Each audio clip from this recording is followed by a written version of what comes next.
모두와 함께 하시기를 간절히 축복합니다. 우리 옆에 분들하고 함께 인사 나누겠습니다. 사랑합니다. 축복합니다.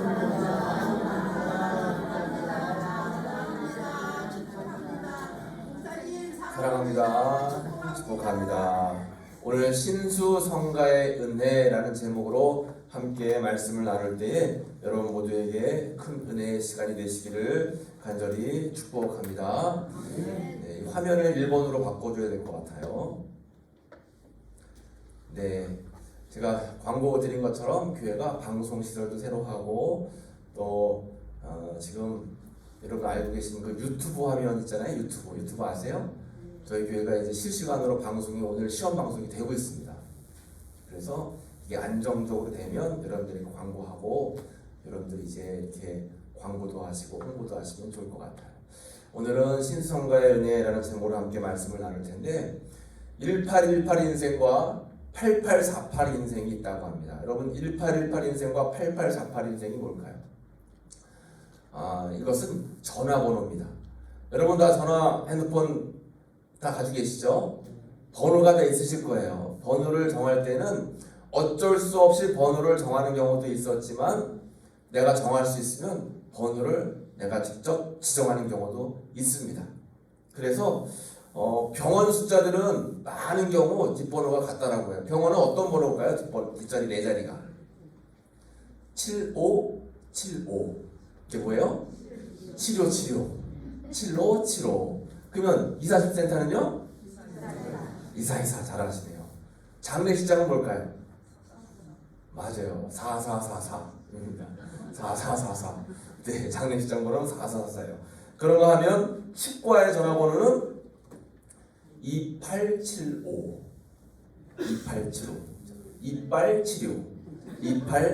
2875 치킨집은요? 9292. 그 교회는 뭘까요, 여러분? 교회 전화번호가 많은 경우 비슷한 경우가 있습니다. 0691 영혼구원에서 0691 아니면 9191입니다. 그건 뭘까요? 생명을 구원. 그래서 9191이에요. 그러면 조금 전에 말씀드렸던 이 번호가 있어요. 좀 전에 말씀드렸던 1818은 누구의 전화번호냐면 예전에 21명을 끔찍하게 살인했던 살인마 유영철의 전화번호라고 합니다. 유영철의 끝번호는 1818이었대요.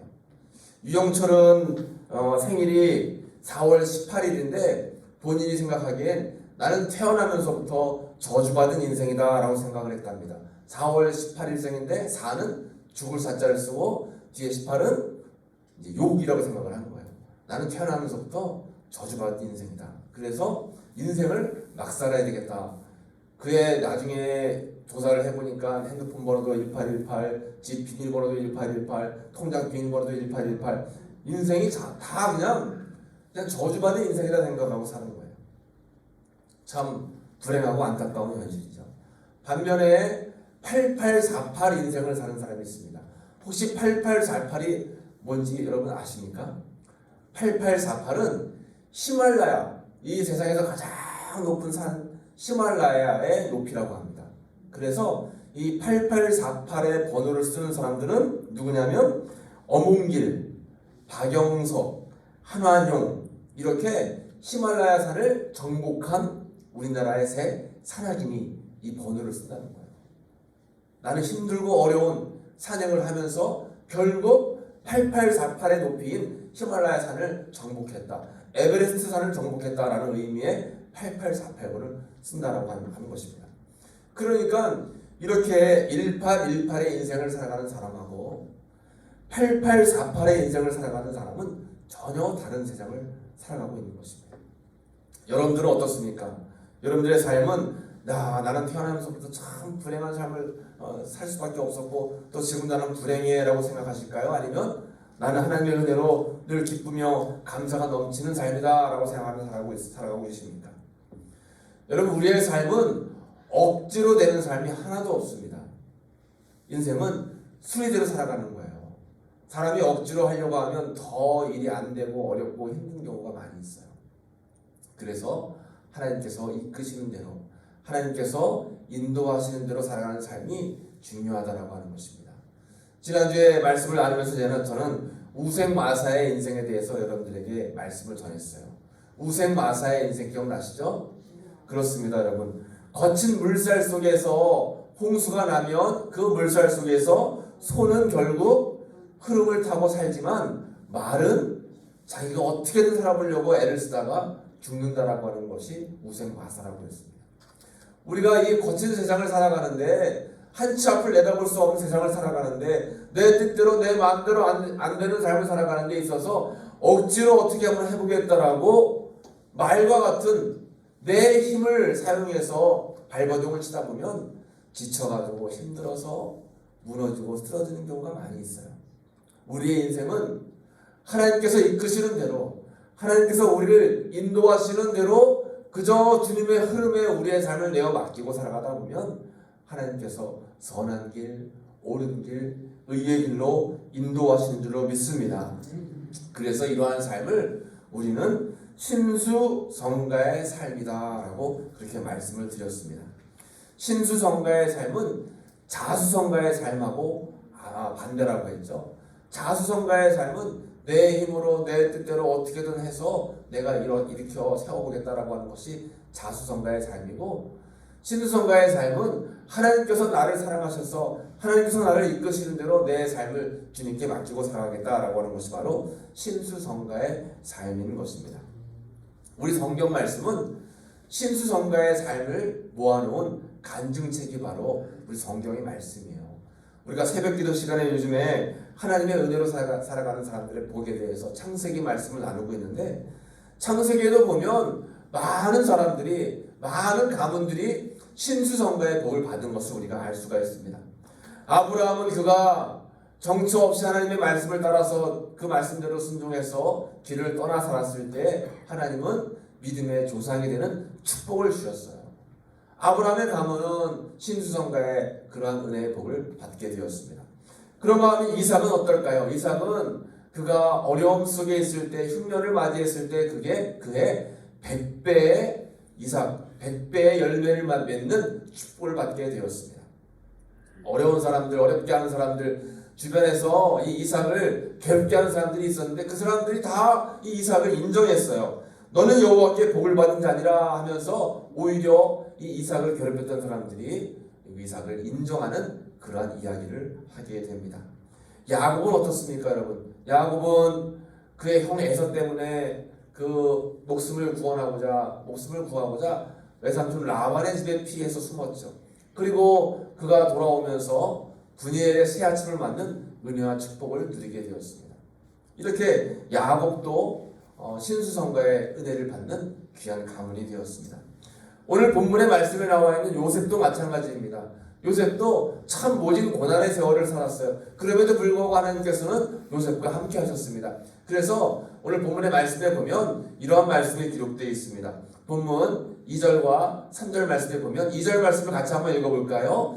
여호와께서 요셉과 함께 하심으로 그가 형통한 자가 되어 그의 주인 애굽 사람의 집에 있으니, 3절입니다. 그의 주인이 여호와께서 그와 함께 하심을 보며 또 여호와께서 그의 범사에 형통하게 하심을 보았더라. 아멘. 요셉은 형통한 자가 되었어요. 그래서 그 형통함으로 인해서 애굽 사람 주인의 집도 형통하게 되었다라고 오늘 말씀에서 우리에게 말씀하고 있고, 또 여호와께서 그의 범사에 형통케 하심을 모든 사람이 보아서 알게 되었다라고 말씀하고 있습니다. 이렇게 요셉은 어려운 가운데서도 형통의 복을 받게 되었고 결국에는 애굽 나라의 총리까지 되는 신수성가의 복을 누리게 되었습니다. 요셉은 주님을 전적으로 의지하고 사랑했습니다. 그래서 결국 이러한 복을 받게 되는 것입니다. 여러분들의 삶 속에서도 내 힘으로 내 의지로 뭔가 하려고 하기보다는 주님을 전적으로 의지하고 사랑해서 하나님이 이끄시는 신수성가의 복을 받아 누리시기를 간절히 축복합니다. 그러면 점점 더 형통한 삶을 살게 되는 거예요. 사무엘하 5장 10절에 만군의 하나님 여호와께서 함께 계시니 다윗이 점점 어떻게 된 거예요? 강성하여 가니라. 아멘. 다윗은 점점 강성하여 갔습니다. 왜요? 하나님이 함께 하시는 복을 허락해 주셨기 때문에 신수성가의 은혜를 누리게 된 것입니다. 이것처럼 우리는 하나님이 함께 하시면 물론 삶 가운데 고난도 만나고 어려운 문제도 겪게 되지만 결국은 승리하고 또 은혜 가운데 머물 수 있게 된다라고 하는 것이죠. 이러한 신수성가의 은혜는 비단 성경에만 나와 있는 그런 이야기가 아닙니다. 이 책은 주가 쓰시겠다 하라 하는 김광석 장로님의 이제 책입니다. 이 책의 내용을 여러분들에게 잠시 소개하려고 합니다. 이 김광석 장로님은 참존 화장품의 회장님이세요. 여러분 참존 화장품 아시나요? 쓰고 계신가요? 네, 남자분들은 잘 모르실 텐데 아마 여자분들은 참존 화장품 아마 잘 아실 것입니다. 이분은 원래 시골 분인데 성공해 보겠다라는 생각을 가지고 서울로 상경을 했습니다. 서울에 상경해가지고 공부를 열심히 해서 약대에 진학을 했어요. 그리고 서울 을지로에 약국을 차렸는데 4평에 작은 약국을 차린 거예요. 그리고 그 약국에서 어떻게 하면 내가 성공할 수 있을까 고민하고 근심하면서 약을 개발했는데 피부에 아주 효과가 뛰어난 그런 피부약을 하나 발견하게 된 겁니다. 개발하게 된 겁니다. 그리고 피보 약국이라고 하는 이 피부에 좋은 약을 이렇게 판매하는 약국을 다시 이제 시작을 하면서 소위 세상말로 대박이 난 거예요. 엄청나게 많은 손님들이 들끓었습니다. 그런데 너무 많이 손님들이 오다 보니까 이분이 그때만 해도 하나님을 안 믿는 분이었어요. 그래서 세금을 많이 내야 되니까 이제 무허가로다가 약국을 운영한 겁니다. 그러다가 누가 고발을 해가지고 그게 걸렸어요. 그래서 그때부터 피난을 다니는 거예요. 막 도망을 다니는 겁니다. 도망 다닌 지 6개월이 되었답니다. 6개월이 돼서 저 경상남도 경산의 통도사에 올라가서 나는 이제 더 이상 이 세상을 살아갈 희망이 없다.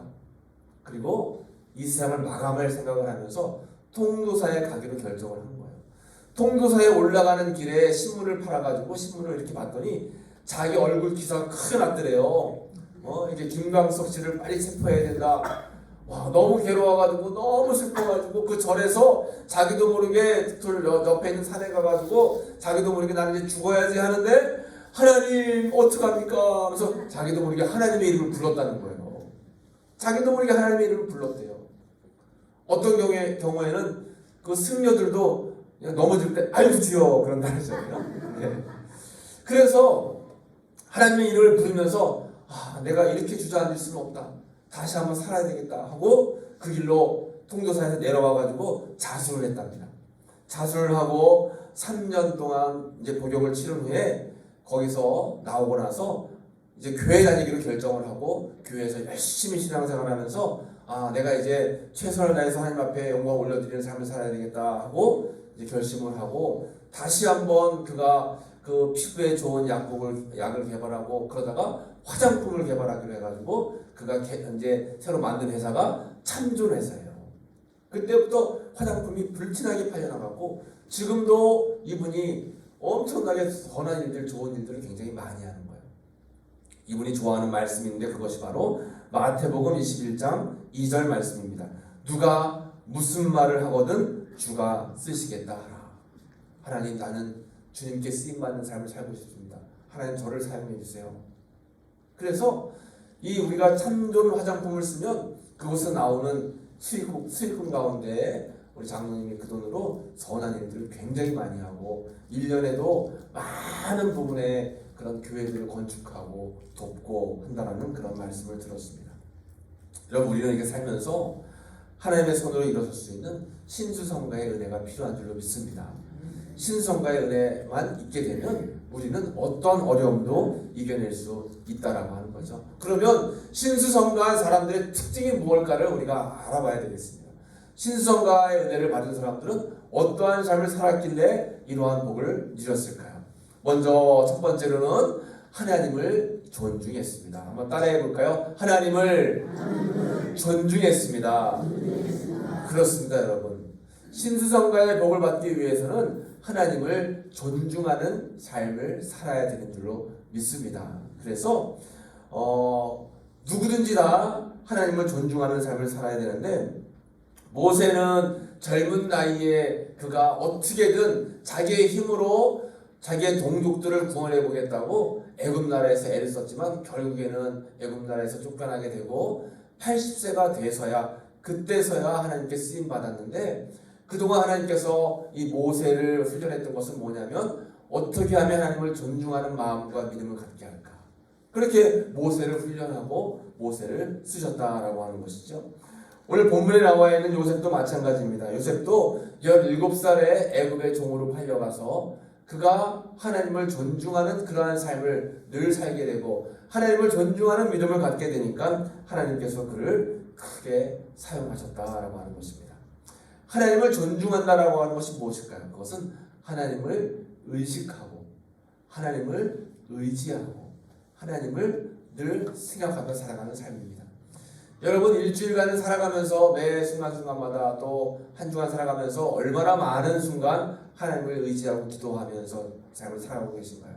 혹시 일주일 내내 하나님의 이름을 잃어버리고 있다가 주일날만 잠깐 1시간 예배드리고 하나님 저 왔습니다, 저 잊어버리시면 안 돼요 하고 다시 또 세상에 나가서 일주일 내내 하나님과 다른 사람으로 살다가 이렇게 주일날 오시진 않았나요? 이러한 삶은 하나님을 존중하는 삶이 아닙니다. 하나님을 존중하는 삶은 매 순간 365일 하루 24시간 주님을 기억하고 생각하고 또 주님 말씀에 따라서 살아가려고 애쓰는 것, 이것이 바로 하나님을 존중하는 삶인 것입니다. 존 비비어라고 하는 목사님이 쓰신 존중이라는 책에 보면 현재 동남아시아라든가 아프리카에서는 굉장히 많은 그러한 성령의 역사들과 기적들이 일어나고 있는데, 지금 유럽이라든가 미국 이런 나라들은 이런 기적들이 별로 많이 성령의 역사들이 일어나고 있지 않다라고 합니다. 그 결정적인 이유가 바로 하나님을 존중하는 믿음이 있느냐 없느냐예요. 이렇게 유럽과 미국에 있는 사람들은 하나님을 존중하는 믿음이 너무 많이 떨어졌어요. 그러다 보니까 하나님의 기적과 역사들이 많이 일어나지 않는다라고 하는 것입니다.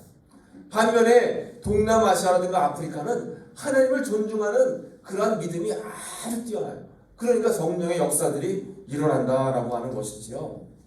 실제로 제가 미얀마 선교사님과 이제 학교 친구여서 잘 알고 있는데, 이 선교사님이 학교 함께 저랑 다닐 때 신학교에는 이제 교수님들이 처음에 출석을 부르잖아요.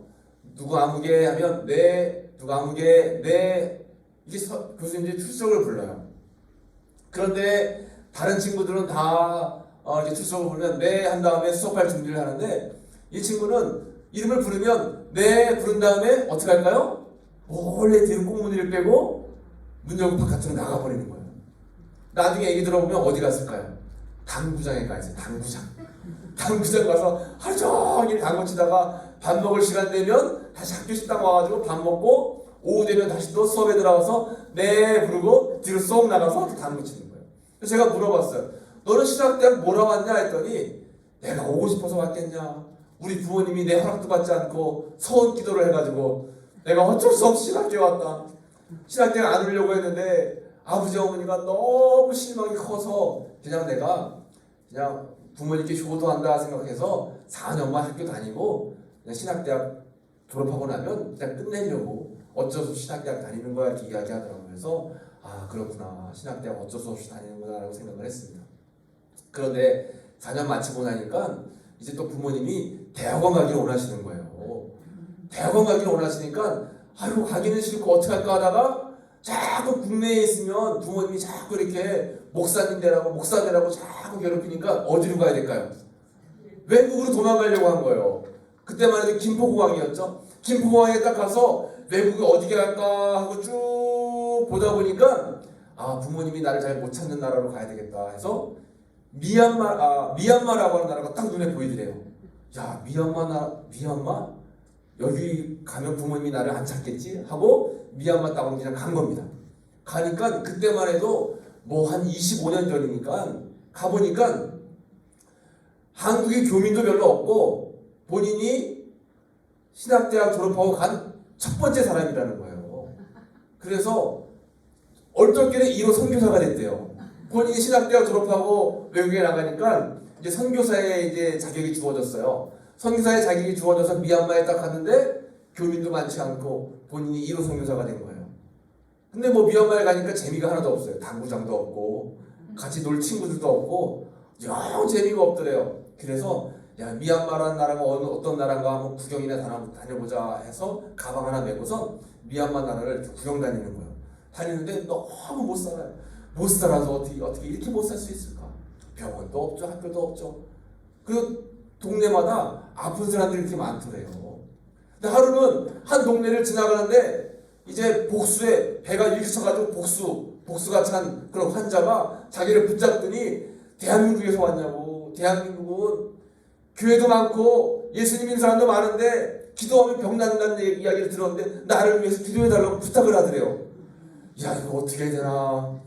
병원에 가라고 할 병원도 없고 자신이 약을 가지고 있는 것도 없고 어쩔 수 없이 뭐 어떻게 해야 될까요?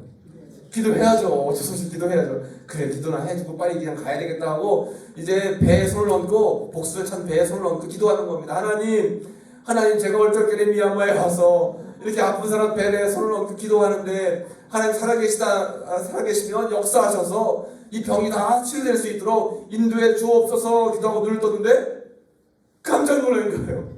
그 순간 복수가 떴던 배가 다 정상으로 가라앉고 병이 치료가 된 거예요. 치료된 사람보다 기도한 이 목사님이 더 놀랐어요. 이런 세상에 이런 일이 있나? 그때부터 다니면서 기도하니까 기적이 일어나고 역사가 일어나고. 그래서 야, 하나님이 살아계시구나. 나는 어쩔 수 없이 부모님 때문에 신학대학 다녀가지고 목사가 됐는데 야, 하나님 살아계시구나 하고 그때부터 진짜 선교에 목숨을 걸고 현재 미얀마에 교회를 개척했는데 80개 이상 교회를 개척했어요. 굉장하죠. 80개 이상 교회를 개척했고 신학대학을 만들어가지고 지금 신학대학 건물이 2개 건물이에요. 제가 한번 방문했었거든요. 미얀마에. 방문하니까 굉장합니다. 그 미얀마는 아직도 공산국가예요. 공산국가여서 이 공산당들이 이렇게 다 감시하고 조사하고 그러는데 이 선교사님은 그곳에서 거의 뭐 30년 가까이 하다 보니까 그 지역 막 유지하고 비슷하더라고요. 그래서 영향력도 굉장히 강하고 또 이 선교센터라든가 또 신학대학도 굉장히 건물을 크게 지어서 1년에 30명 이상씩 신학대학 졸업생 신학생들을 배출을 하는 겁니다. 그래가지고 놀랍게 지금 역사들을 이루고 있어요. 이전에는 하나님이 살아계신 것을 느끼지 못했을 때는 하나님을 존중하는 마음이 없었어요. 예배를 드려도 겉으로 그냥 형식적으로 예배를 드렸고 기도를 해도 진실하게 기도하지 않았습니다. 왜요? 하나님에 대한 믿음이 약하고 하나님을 존중하지 않으니까 그런 거죠. 그랬다가 미얀마라고 하는 나라에 가가지고 하나님이 살아계심을 깨닫고 하나님에 대한 존경심이 생기니까 그때부터 최선을 다해서 선교 사명을 감당하고 놀라운 역사와 기적을 이루며 살아갔다라고 하는 것입니다. 그런가 하면 마태복음 6장 4절 5절 말씀에 이렇게 기록되어 있어요. 예수께서 그들에게 이르시되 선지자가 자기 고향과 자기 친척과 자기 집 외에서는 존경을 받지 못함이 없느니라 하시며 거기서는 아무 권능도 행하실 수 없어 다만 소수의 병자에게만 안수하여 고치실 뿐이었고 거기서는 아무 능력도 권능도 행하실 수가 없었다라고 했습니다. 이것은 예수님의 말씀이에요. 예수님께서 고향 땅에 가셨는데 고향 사람들이 예수님을 어떻게 하는 거예요? 인정하지 않는 거예요. 아니 저 목수의 아들 아니야? 저 요셉의 아들 아니야? 저 사람이 무슨 권능이 있어 무슨 능력이 있어 하면서 예수님에 대한 존중을 표현하지 않았어요. 그러니까 예수님께서도 고향에서는 어떠한 기적도 병자도 일으키는 역사를 일으키지 않았다라고 하는 것입니다. 존중의 마음이 없으면 그런 거예요. 여러분도 존중의 마음이 있으십니까? 우리가 예배를 드려도 신앙생활을 해도 하나님의 사랑계심에 감사하면서 진심을 다해서 예배드리고 진정을 다해서 기도하면 하나님께서 그 마음을 보시고 우리의 삶 가운데에 놀라운 기적들과 은혜들을 베풀어 주시는 줄로 믿습니다. 그런데 반대로 주님을 존경하지 않으면 안 돼요. 엘리 제사장이 그랬습니다. 여러분 사무엘상 2장 30절 말씀에 보면 그러므로 이스라엘의 하나님 나 여호와가 말하노라 내가 전에 내 집과 내 조상의 집에 내 앞에 영원히 행하리라 하였으나 이제 나 여호와가 말하노니 결단코 그렇게 하지 아니하리라 나를 존중히 여기는 자를 나는 내가 그를 존중히 여기고 나를 멸시하는 자를 내가 경멸하리라 했습니다. 뒤에 부분 같이 한번 읽어볼까요? 나를 존중히 여기는 자는 시작. 나를 존중히 여기는 자를 내가 존중히 여기고 나를 멸시하는 자를 내가 경멸하리라. 아멘. 하나님의 말씀이에요. 하나님을 존중히 여기는 자는 하나님께서도 그 사람을 존중히 여기시네요. 그런데 하나님을 멸시하고 경멸하는 자는 하나님께서도 그를 멸시하고 경멸하신다. 우리에게 말씀하셨습니다. 우리는 신수성가의 복을 누리기 위해서는 하나님을 존중해야 되는 줄로 믿습니다. 존중한다라고 하는 것은 아까 말씀드린 것처럼 하나님을 생각하고 하나님을 의지하고 또 하나님을 늘 기억하고 주의 말씀대로 순종하려고 하는 거예요. 그러면 우리 삶 속에 신수성가의 은혜가 있어지게 됩니다. 두 번째입니다. 우리가 신수성가의 복을 누리기 위해서는 우선순위가 분명해야 됩니다. 한번 따라해 볼까요? 우선순위가 분명했습니다. 그렇습니다. 요셉은 우선순위가 분명했어요. 어떠한 상황 속에서도 하나님의 것이 먼저이고 하나님의 일이 우선이었습니다. 그런데 우리는 신앙생활 하면서 내 일 다 하고 나서 시간이 나오면 하나님을 섬기고 믿고 혹시나 이번 주 예배를 드려야 되는데 내 일이 일찍 끝나면 예배를 드리고 아니면 예배를 못 드리고 여러분 이렇게 우선순위가 흐려서는 안 된다라고 하는 것입니다. 마태복음 말씀에서 이렇게 기록하고 있습니다. 그런즉 함께 읽어볼까요? 그런즉 너희는 먼저 그의 나라와 그의 의를 구하라. 그리하면 이 모든 것을 너희에게 더하시리라. 아멘. 너희는 먼저 구하라는 거예요. 먼저 하나님의 나라와 하나님의 의를 구하래요. 주님의 역사하심을 위해서 주님의 섭리를 위해서 먼저 일하라고 말하는 것입니다. 그러면 이 모든 것에는 나의 계획, 나의 뜻, 나의 소망, 나의 의지가 다 담겨져 있어요. 여기에는 기쁨도 있고 슬픔도 있어요. 여기에는 찬양도 있고 눈물도 있어요. 이 모든 것을 너희에게 더해 주신다라고 했습니다. 그런데 우리는 반대의 삶을 살잖아요. 내가 내 모든 것을 먼저 더한 후에 하나님의 나라와 의를 구하겠습니다. 이런 삶을 우리가 살아갈 때가 많이 있다라고 하는 것입니다. 그러므로 여러분 우리는 우선순위를 분명히 할 필요가 있습니다. 아브라함도 그렇고 다니엘도 그렇습니다. 성경의 인물들이 우선순위를 분명하게 했어요. 다니엘은 그가 하루에 3번 시간을 정해놓고 그의 창문을 열고 예루살렘을 향하여 기도했었습니다.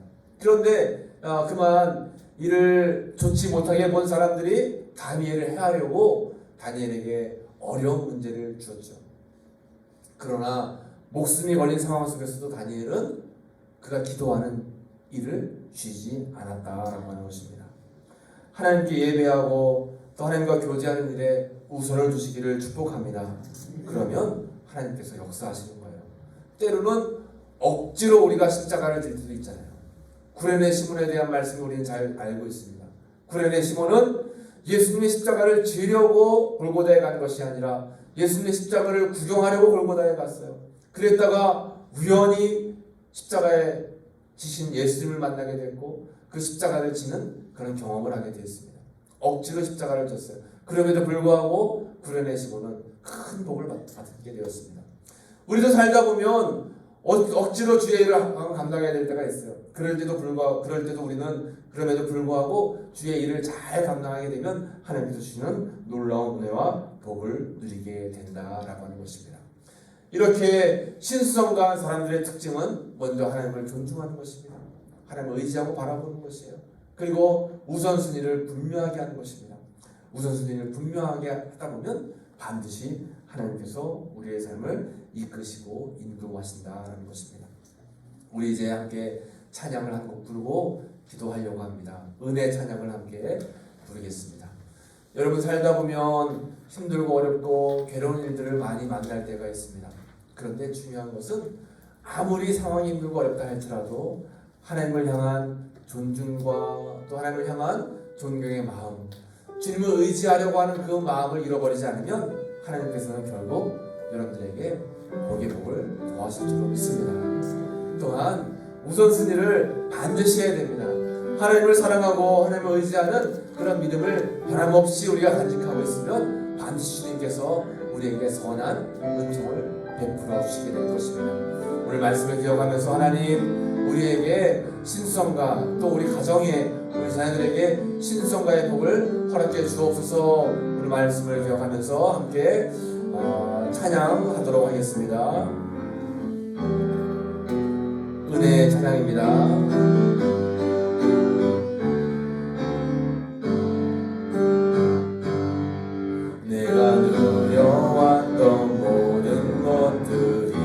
내가 지나왔던 모든 시간이 내가 걸어왔던 모든 순간이 당연한 것이 아니라 은혜였소. 당연한 것 아니라 은혜였소. 아침 해가 뜨고 저녁에 노을 아침 해가 뜨고 저녁에 노을 봄의 꽃향기와 가을의 열매 변하는 계절의 모든 순간이 당연한 것 아니라 은혜였소. 모든 것이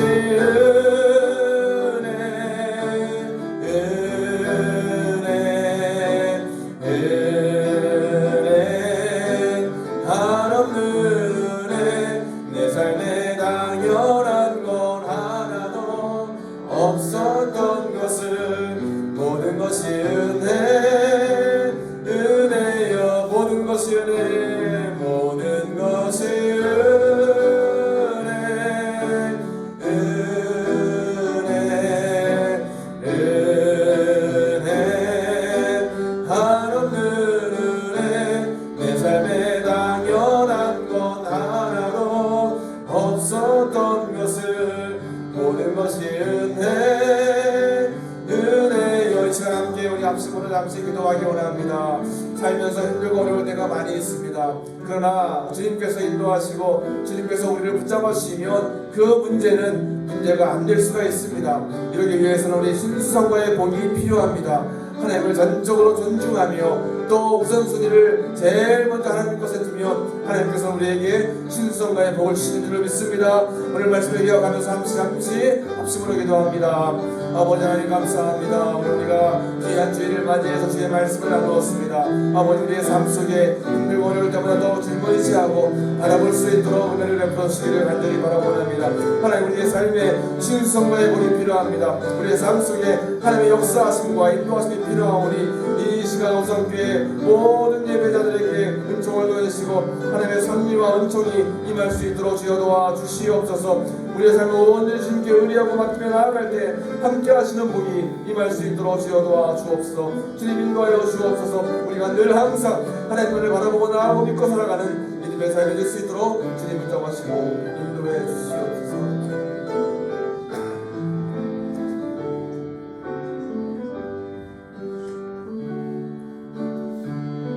하나님 감사합니다.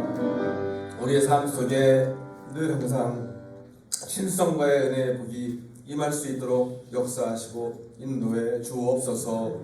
예수님의 이름으로 감사하며 기도했습니다. 아멘.